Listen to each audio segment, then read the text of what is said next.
In some places, there's a thread just below the surface.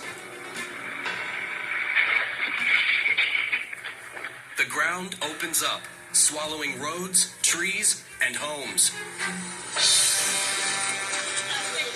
Sinkholes are unpredictable and dangerous.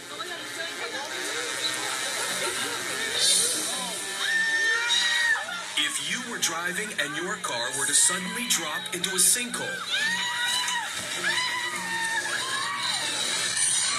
would you know what to do to survive? Would you A, stay in your car and honk the horn to draw attention to yourself? B, sit very still so as not to disturb the crumbling sinkhole? Or C, leave your car and climb out of the hole as fast as you can? Choose carefully. You're up against a perilous trap. A sinkhole is a depression or a cavity that opens up in the ground. They happen slowly, so whether you see it or not, you could have a 40-foot void under you. And it's rainwater really that's just going through those soils, it's eroding them, it's causing a cavern underneath, just slowly just getting bigger. You might not have any warning signs, but then you get just a little bit more rainwater, and that just causes the whole thing to collapse.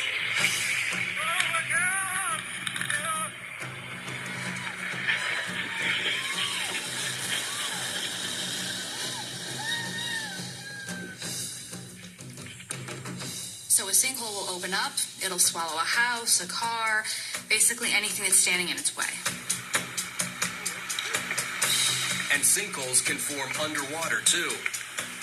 Here, a stand of trees vanishes into the Louisiana bayou. Scientists estimate that 20% of the U.S. is susceptible to sinkholes. But there's one state that's become notorious for them, Florida. Between 2006 and 2010, Florida residents filed an average of nearly 17 sinkhole insurance claims per day, resulting in $1.4 billion in damages.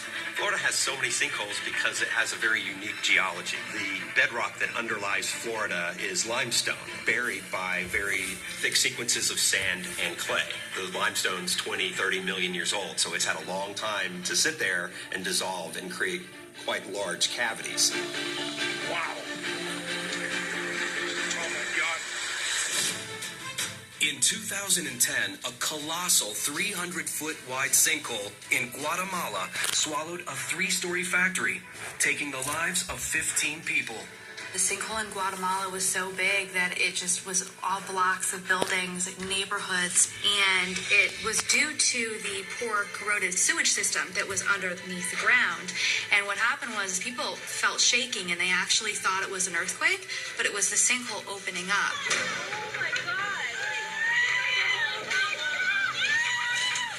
So what would you do if you were driving and your car was swallowed by a sinkhole? Time to decide. The best option? C. Get out of your car, but do it carefully. If you're driving and your car gets swallowed by a sinkhole, the best thing to do is get out as soon as you can. If you're able to leave that vehicle, you want to, because the sinkhole may still be forming and swallow your car further. You may not be able to get out your car door. You may have to climb out a window, climb out your trunk, but get out any way you can. If a sinkhole opens up, it could be a cause of a water break or a sewage break. There is going to be water at the bottom, so there's a good chance that that water will be contaminated, and you definitely don't want to be in contact with that water because you don't know what's in it. As for the wrong answers, they become the right things to do if you can't climb out. If you can't get out of your car, you want to hold still as much as you can because that sinkhole is still active and it probably is still moving. So you moving in the car is not going to help matters.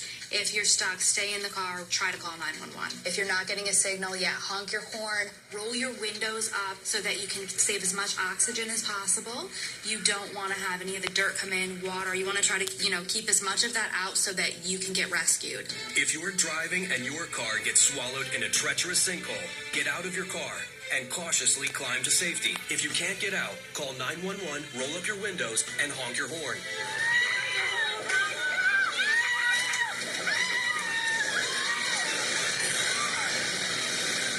Follow these tips, and if you're lucky, you won't end up 6 feet under. Wow. That is the craziest thing I've ever seen in my life. Not gonna lie, my heart's racing. Disaster.